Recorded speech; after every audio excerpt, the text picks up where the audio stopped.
The U.S. is increasing its military presence near Iran amid nuclear talks. This is reported in the article on the Bild website. The U.S. military has deployed 6 B-2 Spirit strategic bombers to the Diego Garcia Air Base in the Indian Ocean, located about 3,800 kilometers from Iran. Satellite images show planes on the runway, as well as other military equipment. The reinforcement comes against the backdrop of tense relations with Iran and the resumption of talks over its nuclear program. President Donald Trump has reiterated that Iran should never have a nuclear bomb and threatened to take tough action if the talks fail. Some media outlets believe that an escalation could happen very soon and Trump may order airstrikes on nuclear facilities. Iran's nuclear program is under pressure from the United States, which accuses the Islamic Republic of seeking to develop the technology to give it nuclear weapons and has threatened to bomb Iran if a diplomatic solution is not reached that could prevent it from ever acquiring them. Landmark talks are due between Iran and the United States in Oman on Saturday. Tehran has said it will not negotiate under pressure and has repeatedly said its nuclear program has only civilian purposes. Iran announced advancements in uranium enrichment, progress on nuclear plant projects at Bucha and Kherson, and applications in medicine, agriculture, and industry, according to Iranian news reports. Iran's President Masoud Pezeshkian stressed that the Islamic Republic is not seeking to produce a nuclear weapon. Iran has ramped up its production of near-weapons-grade uranium, significantly increasing tensions with Washington following Trump's return to the White House, according to a report by the United Nations nuclear watchdog obtained by the Associated Press. U.S. President Donald Trump has threatened Iran with military actions if nuclear talks fail amid a strong U.S.-Israel stance against acquisition of nuclear weapons. Iran said it welcomed diplomacy but will swiftly defend itself against any attacks.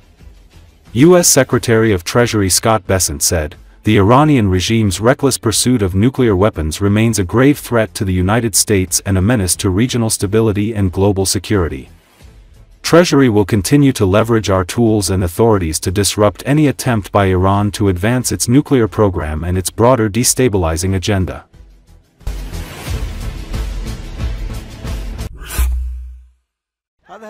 Yemen's Houthi rebels aired footage on Wednesday they said showed the debris of an American MQ-9 Reaper drone. According to Associated Press, the footage showed burning wreckage of what the rebels described as an MQ-9 Reaper drone shot down in Yemen's Al-Jawaf Governorate. One man poked at the debris with a stick as those gathered chanted the Houthis' slogan, "God is the greatest, death to America, death to Israel, curse the Jews, victory to Islam." The U.S. Military Central Command, which oversees American military operations, said it was aware of the report of the shoot-down, but declined to answer further. The Houthis say they shoot down the drones with locally made missiles.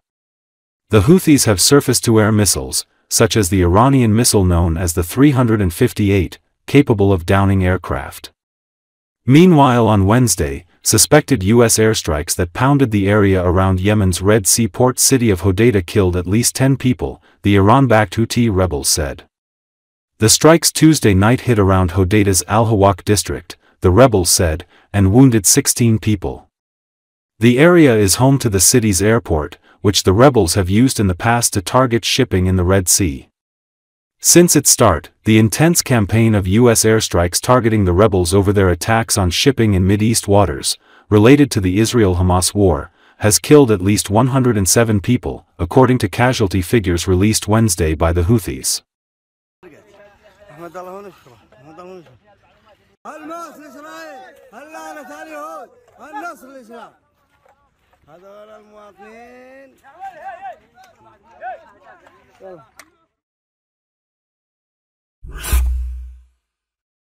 Suspected U.S. airstrikes in Yemen overnight into Thursday killed at least 3 people, while the death toll in an earlier attack rose to 13 dead, the Iran-backed Houthi rebels said.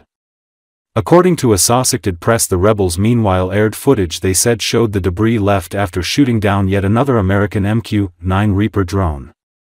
The 13 killed in strikes Tuesday night around Hodeidah's Al-Hawak district made it one of the deadliest single incidents in the ongoing American campaign, the rebels said. Another 15 people were wounded. The Houthis described the majority of those killed as women and children, without providing a breakdown. The area is home to the city's airport, which the rebels have used in the past to target shipping in the Red Sea. Since its start, the intense campaign of U.S. airstrikes targeting the rebels over their attacks on shipping in Mideast waters, related to the Israel-Hamas war, has killed over 100 people, according to casualty figures released Wednesday by the Houthis. Footage aired by the rebels' Al-Masirah satellite news channel showed chaotic scenes of people carrying wounded to waiting ambulances and rescuers searching by the light of their mobile phones.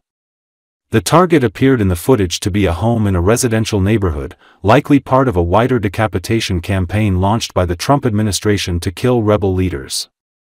Early Thursday morning, the Houthis said airstrikes targeting the Al Sabin district in the south of the rebel-held capital, Sana'a, killed at least 3 people. The area is home to Al Sabin Square and a major mosque that has been a gathering point for months for Houthi demonstrations against the war in the Gaza Strip.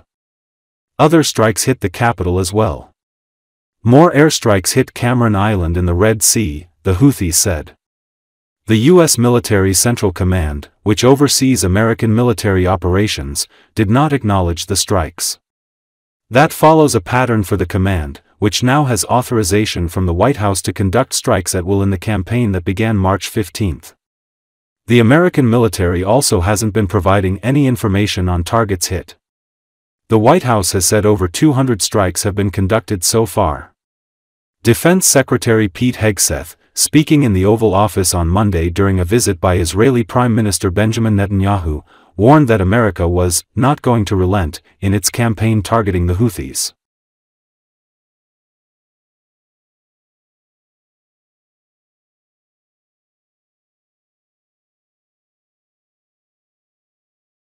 A U.S. campaign targeting Yemen's Houthi rebels is growing ever more intense.